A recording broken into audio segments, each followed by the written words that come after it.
Good afternoon. It's my pleasure to join you today for the release of the State Department's annual report on international religious freedom. Every year, the State Department prepares a comprehensive review of the status of religious freedom in countries and territories around the world. We do this because we believe that religious freedom is both a fundamental human right and an essential element to any stable, peaceful, thriving society. This is not only the American view, it is the view of nations and people around the world. It is enshrined in the Universal Declaration of Human Rights.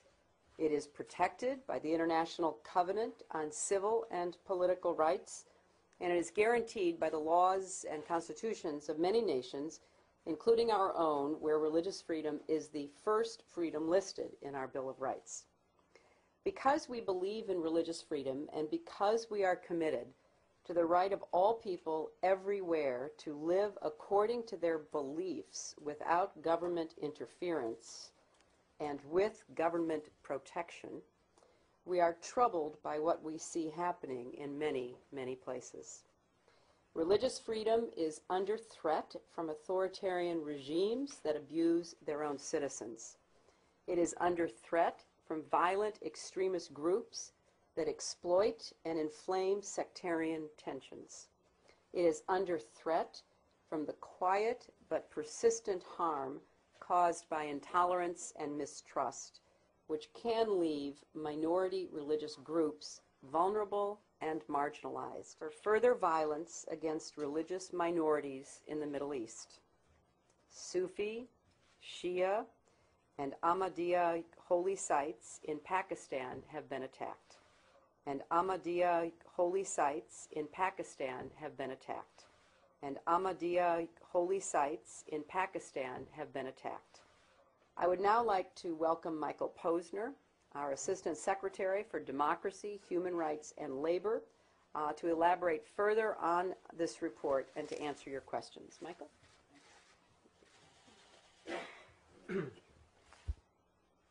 It details both improvements we've seen over the past year as well as government failings. Let me give a few examples. In Pakistan, against the backdrop of continued extremist violence against civilian targets, the number and severity of reported cases against religious minorities increased. For example, in May, extremist attacks on 2 Ahmadi congregations in Lahore killed at least 86 people.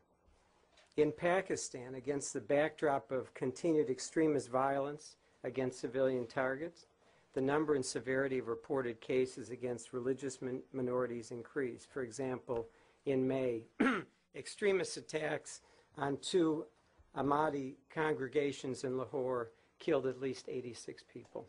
Go ahead. It's about Pakistan. The report says the government took some steps, but not enough. And you say, and I quote, but serious problems remain. Can you explain this a little bit? You're talking about in Indonesia or? Pakistan. Oh, in Pakistan. There is, as you know, a widespread pattern of violent attacks from extremist groups. I mentioned the